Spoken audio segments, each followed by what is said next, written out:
بسم اللہ الرحمن الرحیم وَلَقَدْ يَسَّرْنَا الْقُرْآنَ لِلذِّكْرِ فَهَلْ مِن مُّدَّكِرٍ صدق اللہ العظیم۔ اللہم صلی علی سیدنا محمد وعلی آل سیدنا محمد وبارک وسلم۔ چونکہ یہ درس قرآن کی مجلس ہے، اس سے پہلے آپ حضرات کے سامنے قرآن مجید کی تفسیر سے متعلق کچھ باتیں عرض کی گئی تھی۔ اب اس نشست میں آپ حضرات کے سامنے قرآن مجید کے بارے میں دو باتیں بیان کرنا ہے۔ پہلی بات یہ ہے کہ قرآن مجید جو نازل ہوا ہے 23 سالہ زندگی میں الگ الگ وقتوں میں نازل ہوا ہے۔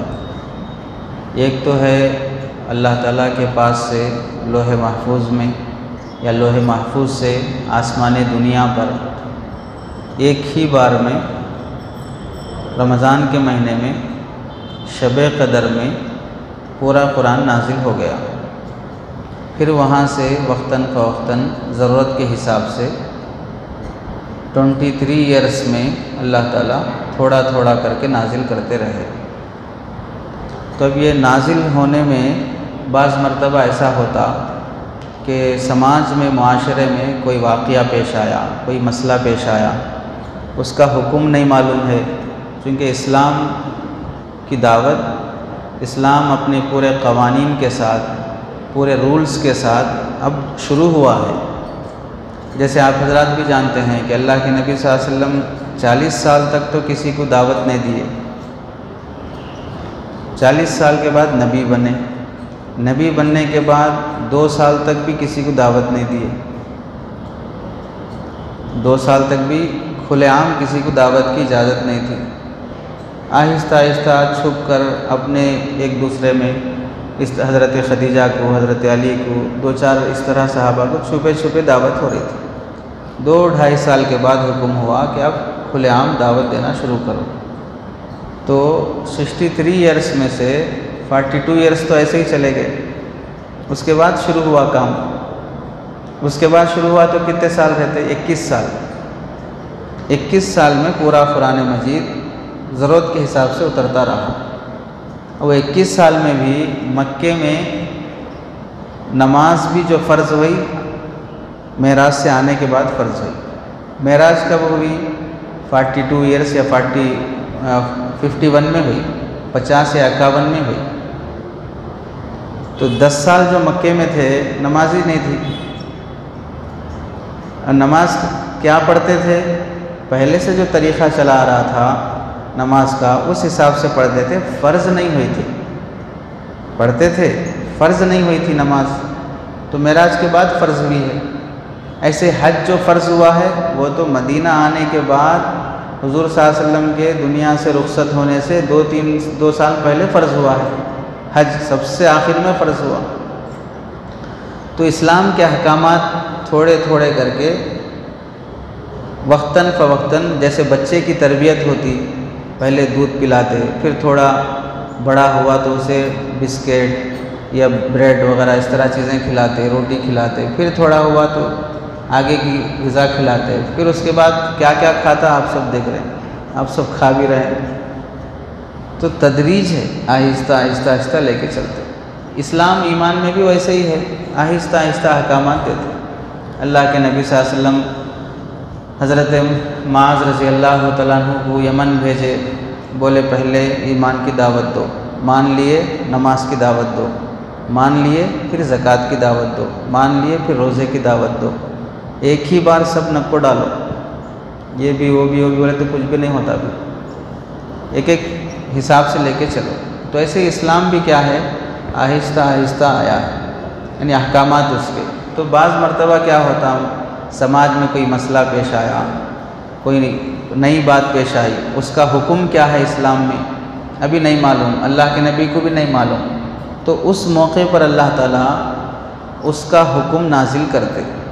تو اسے بولتے ہیں شان نزول، اس کو بولتے ہیں شان نزول۔ نزول مانے نازل ہونا، اترنا، شان بولتے ہیں حالت کو۔ یہ آیت کس حالت میں اتری، یہ آیت کس موقع پر اتری، کیا بات پیش آئی تھی، کیوں اللہ یہ آیت اتارے، اسے بولتے ہیں شان نزول۔ تو قرآن مجید میں بہت سی جگہ پر ایسی صورتیں بھی ہیں اور ایسی آیتیں بھی ہیں جو موقع پر نازل ہوئی، وہ ٹائم پہ معلوم ہونا ہے ہمارے کو حکم کیا ہے بول کے، وہ ٹائم پہ اللہ تعالیٰ نازل فرماتے چونکہ پہلے سے نہیں معلوم ہے۔ جیسے اس کی ایک دو مثالیں آپ حضرات کے سامنے، مکہ مکرمہ میں جب تک اللہ کے نبی وہاں پر تھے تو اس وقت اسلام کے شروع میں صحابہ کے بعض عورتوں سے تعلقات بھی تھے، یعنی اسلام آنے سے پہلے جاہلیت کے دور میں جب بھی مسلمان نہیں ہوئے تھے تو جیسے افیئر چلتا ہے آج کل، پیار محبت لڑکے لڑکیوں کا، خالی یہ محبت بولتے ہی خوش ہو جاتے لوگ، چہروں پہ مسکراہٹ آ جاتی، بیوی سے کرو میاں بولے تو نہیں کرتے، ناجائز محبت کا تذکرہ آتے ہی خوش ہو جاتے ہیں۔ تو یہ چیز وہاں زمانے جاہلیت میں بھی تھی۔ اسلام آنے کے بعد صحابہ توبہ کر لیے، اب وہ تعلقات ختم ہو گئے۔ تو ایک صحابی تھے حضرت مرثد ابن ابی مرثد غنوی رضی اللہ تعالیٰ عنہ، ان کے بھی اسلام لانے سے پہلے ایک غیر مسلم عورت سے جس کا نام عناق تھا، اس سے تعلقات تھے۔ تو یہ صحابی ایک مرتبہ اسلام لانے کے بعد 1-2-4 سال دور رہے، مسلمان ہو گئے، اب تعلقات جائز نہیں ہیں شریعت میں اس طرح کے۔ تو ایک لمبا عرصہ گزرنے کے بعد وہ محلے سے گزرنا ہوا ان کا، جہاں پر ان کی سابقہ محبوبہ رہتی تھی، ان کی نظر پڑی تو وہ عورت ان صحابی کو دعوت دینے لگی، وہ پرانے قصے یاد دلانے لگی اور یہ کہنے لگی کہ ہم دونوں شادی کر لیتے ہیں۔ شادی سے مسئلہ نہیں تھا، یہ صحابی مسلمان ہیں، وہ عورت غیر مسلم ہے۔ تو صحابی فرمائے کہ اسلام آنے کے بعد یہ سب چیزیں جائز نہیں ہیں، اس واسطے میں اب اس پرانی جاہلیت اور بری باتوں اور برے کاموں کی طرف میں آنے والا نہیں ہوں، توبہ کر لیا ہوں۔ تو وہ عورت بولی ٹھیک ہے، توبہ کر لی ہے تو پھر شادی کر لیں گے، جائز طریقے سے ہم رہیں گے۔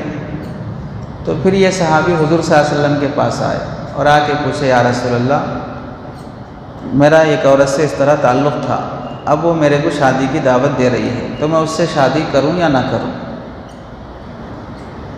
تو مسئلہ ہے مسلمان کا غیر مسلم عورت سے نکاح کرنے کا مسئلہ۔ ابھی تک شریعت میں کوئی حکم نازل نہیں ہوا تھا، نازل نہیں ہوا ہونے کی وجہ سے حضور صلی اللہ علیہ وسلم اپنی بیٹی حضرت عمر بن عاص رضی اللہ تعالیٰ عنہ کو شادی میں دیے تھے، غیر مسلم تھے انہوں۔ حضور صلی اللہ علیہ وسلم کی جو بڑی بیٹی کا نکاح ہوا حضرت زینب رضی اللہ تعالیٰ عنہ کا، وہ غیر مسلم سے ہوا، چونکہ اس وقت تک مسلمان غیر مسلم کا حکم نہیں تھا، شادیاں چلتی تھیں۔ پھر جب حکم نازل ہو گیا کہ مسلمان اور غیر مسلم کا آپس میں نکاح جائز نہیں ہے، تو حضور صلی اللہ علیہ وسلم بلا کے اپنے داماد کو بولے یا تو اسلام قبول کر لو یا میری بیٹی کو چھوڑ دو، دو ہی راستے ہیں۔ اب مسلمان ہونے کی حالت میں کوئی عورت کسی غیر مسلم کے ساتھ نہیں رہ سکتی۔ تو ابھی اس وقت تک حکم نہیں اترا تھا، تو اس موقع پر اللہ رب العزت نے قرآن مجید کی آیت نازل فرمائی جو دوسرے پارے میں ہے، وَلَا تُنْكِحُوا الْمُشْرِكَاتِ حَتَّى يُؤْمِنْ، کہ تم مشرکہ عورت سے نکاح نہ کرو یہاں تک کہ وہ مسلمان ہو جائے۔ جب تک وہ عورت مسلمان نہیں ہوتی اس وقت تک نکاح کرنا جائز نہیں ہے۔ تو اب یہ جو آیت ابھی میں پڑھ کے سنایا، وَلَا تُنْكِحُوا الْمُشْرِكَاتِ حَتَّى يُؤْمِنْ وَلَأَمَةٌ مُؤْمِنَةٌ خَيْرٌ مِّن مُشْرِكَةٍ وَلَوْ أَعْجَبَتْكُمْ، کہ مسلمان باندی گھروں میں کام کرنے والی نوکرانی یہ تمہارے لیے زیادہ بہتر ہے کہ تم ایسی نوکرانی اور گھر میں کام کرنے والی ہوم میڈ سے نکاح کر لو اگر وہ مسلمان ہے، بمقابل اس کے کہ تم کسی مالدار آزاد غیر مسلم عورت سے نکاح کرنے سے ایسی گری پڑی ہوئی عورت سے نکاح کر لینا بہتر ہے چونکہ یہ مسلمان ہے۔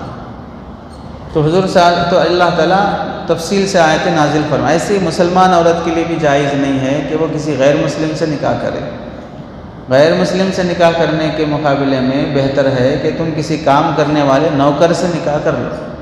وہ مالدار اور آزاد آدمی سے نکاح کرنے کے مقابلے میں نوکر مسلمان سے نکاح کر لو۔ تو وہاں پر اللہ تعالیٰ آیت اتار کے حکم نازل کی، تو اسے بولتے ہیں شان نزول۔ وہ صحابی آ کے مسئلہ پوچھے، اب میں شادی کرنا نہیں کرنا وہ عورت سے، تو ابھی حکم نازل نہیں ہوا تھا کیا کرنا ہے اسلام میں، تو اللہ تعالیٰ آیتیں اتار دی۔ تو آیتیں اترنے کے بعد حکم معلوم ہو گیا۔ تو یہ آیتیں کب اتری؟ یہ قصہ پیش آیا۔ یہ قصہ پیش آنے کو بولتے شان نزول۔ جیسے دوسری مثال قرآن مجید میں سورہ کافرون ہم سب پڑھتے ہیں، قل یا ایھا الکافرون لا اعبد ما تعبدون ولا انتم عابدون ما اعبد۔ یہ جو سورہ ہے کب نازل ہوا؟ حضور صلی اللہ علیہ وسلم دین کی دعوت دینے لگے، مکے کے کافر حضور صلی اللہ علیہ وسلم کو پریشان کرنے لگے، ستانے لگے، لمبا سلسلہ چلا۔ تو ایک بار مکے کے کافر بیٹھ کے سوچے محمد صلی اللہ علیہ وسلم بھی ہمارے ہی برادری کے آدمی ہیں، ہمارے گاؤں کے ہیں، ہمارے خاندان کے ہیں، ایک الگ مذہب کی دعوت دے رہے ہیں، ہمارے بتوں کو برا بھلا کہہ رہے ہیں، ہم ان سے لڑ لے رہے ہیں، بہتر ہے یہ لڑائی جھگڑے ختم کر کے صلح صفائی کا معاملہ کر لیں گے۔ کیا صلح صفائی کا معاملہ کرنا ہے؟ حضور صلی اللہ علیہ وسلم کے پاس آ کر یہ بولے محمد ایک بات پہ ہم فیصلہ کر لیتے ہیں، یہ لڑائی جھگڑے نہ کو، تم ہمارے بتوں کو برا بھلا بولتے، ہم تم کو ستاتے، ایک بات پہ آ جائیں گے۔ کیا ایک بات ہے؟ 1 سال ہم تمہارے خدا کی عبادت کر لیں گے، ایک اللہ بول کے مان لیتے، عبادت کر لیتے، 1 سال ہونے کے بعد تم ہمارے بتوں کی عبادت کرو۔ 1 سال ہم تمہاری خدا کی عبادت کرتے، 1 سال پھر تم ہمارے خداؤں کی عبادت کرو، تو تمہارا بھی مذہب چلتا، ہمارا بھی مذہب چلتا۔ سیدھے سادھے انداز میں سوچے تو اچھی بات ہے نا بھائی، یہ لڑائی جھگڑے کے 5 سال تم حکومت کر لو، 5 سال ہم حکومت کر لیتے، ویسی بات ہوئی۔ ایک گاڑی کے 2 بیل ہیں بس، باقی تیسرے بیل کو تو آنے نہیں دے رہے۔ تو جب یہ بات حضور صلی اللہ علیہ وسلم کے سامنے آئی تو اللہ تعالیٰ نے قرآن مجید کی یہ صورت نازل فرمائی اور فرمایا قل، اے نبی کہہ دو، ایھا الکافرون، اے کافروں، لا اعبد، میں عبادت نہیں کروں گا، ما تعبدون، جس کی تم عبادت کرتے ہو۔ یہ سمجھوتا نہیں چلتا، 1 2 رہنا، یا تو ادھر رہنا یا تو ادھر رہنا، 1 سال ادھر 1 سال ادھر، ایسا نہیں چلتا۔ تو جب یہ بات پیش آئی تو اللہ تعالیٰ سورت نازل کرے، اس سے بولتے ہیں شان نزول۔ ایسے اس سے آگے قل هو اللہ احد کا سورہ تو سب کو یاد ہے۔ یہ سورہ کب نازل ہوا؟ حضور صلی اللہ علیہ وسلم کے پاس بعض لوگ آئے عیسائیوں کے بہکانے کی وجہ سے کہ جا کے حضور صلی اللہ علیہ وسلم سے پوچھو کہ ہمارے سب کا نسب ہے، خاندان ہے، بھئی آپ کس کے بیٹے، آپ کس کے بیٹے، آپ کس کے بیٹے، ایسا عرب میں ایک سلسلہ چلتا تھا خاندان کا۔ تو جا کے محمد صلی اللہ علیہ وسلم سے پوچھو کہ وہ جس اللہ کی دعوت دے رہے ہیں، جس خدا کی دعوت دے رہے ہیں، اس اللہ کا نسب کیا ہے، اللہ کا خاندان کیا ہے، جا کے پوچھو۔ تو آ کے اللہ کے نبی صلی اللہ علیہ وسلم سے پوچھے کہ تم جس اللہ کی دعوت دے رہے ہو اس اللہ کا نسب کیا ہے، وہ کس کا بیٹا ہے، وہ کس کا باپ ہے، کہاں سے اس کا سلسلہ چلا، یہ پوچھو۔ تو اس وقت اللہ تعالیٰ یہ آیت یہ سورہ نازل فرمائے قل، اے نبی کہہ دو، هو اللہ احد، اللہ ایک ہے، اللہ الصمد، وہ بے نیاز ہے، سب اس کے محتاج ہیں، لم یلد ولم یولد، اس کا نسب پوچھ رہے نا، کس کا بیٹا کس کا باپ بول کے، وہ کسی سے پیدا ہوا نہیں، نہ اس سے کوئی پیدا ہوا ہے، اس کا نسب یہ ہے کہ اس کا کوئی نسب نہیں، اس کا نسب یہ ہے کہ اس کا کوئی نسب نہیں، یہ نسب اس کا، ہم سب کا نسب ہے تو نسب ہے، میں فلاں کا باپ، وہ فلاں کا بیٹا، اس طرح، اس کا نسب یہ ہے کہ نسب نہیں۔ تو یہ بات، یہ سوال پیش آیا تو اللہ تعالیٰ یہ صورت نازل کرے، اسے بولتے ہیں شان نزول۔ ایسی چوتھی مثال، جب صحابہ کے زمانے میں شراب حرام نہیں تھی، آہستہ آہستہ ایک ایک چیز آئی ہے۔ تو شراب جب حرام نہیں تھی تو بعض صحابہ بھی شراب پیتے تھے، بعض صحابہ، کیونکہ حرام نہیں تھی۔ جب حرام نہیں ہے تو اس موقع پر گناہ کرنا گناہ نہیں ہوتا، بھئی وہ رول بنائش نہیں ہے تو پھر کوئی کر رہا تو اسے گناہ کیسے بولیں گے؟ تو بعض صحابہ شراب پیتے تھے۔ تو اس میں سے ایک بار ایسا ہوا کہ نماز فرض ہونے کے بعد شراب پی کے ہیں، نماز کا ٹائم آیا، نشے میں چاہ گئے نماز پڑھنے واسطے۔ حضرت عبد الرحمن بن عوف رضی اللہ تعالیٰ عنہ غالباً گھر میں دعوت کیے، دعوت میں صحابہ جمع ہوئے، مغرب کی نماز کا ٹائم آیا، نماز پڑھانے کے لیے حضرت علی رضی اللہ تعالیٰ عنہ کو غالباً آگے بڑھائی، نماز پڑھاؤ۔ حضرت بھی نشے میں تھے، تو نماز میں کھڑے ہونے کے بعد یہ جو سورہ ہے قل یا ایھا الکافرون لا اعبد ما تعبدون، کہ میں عبادت نہیں کرتا جس کی تم عبادت کرتے ہو، ایسا ہے۔ نشے میں انہوں کیا پڑھے؟ اعبد ما تعبدون، میں اس کی عبادت کرتا ہوں جس کی تم عبادت کرتے ہو۔ الٹا ہو گیا نا مطلب تو بالکل الٹ گیا ہے۔ مطلب یہ تھا اصل میں کہ میں عبادت نہیں کرتا جس کی تم عبادت کرتے ہو، کافروں کو بول رہے۔ اب حضرت کی زبان سے نکل گیا میں عبادت کرتا ہوں ان بتوں کی جس کی تم عبادت کرتے ہو، تو پورا معنی بدل گیا۔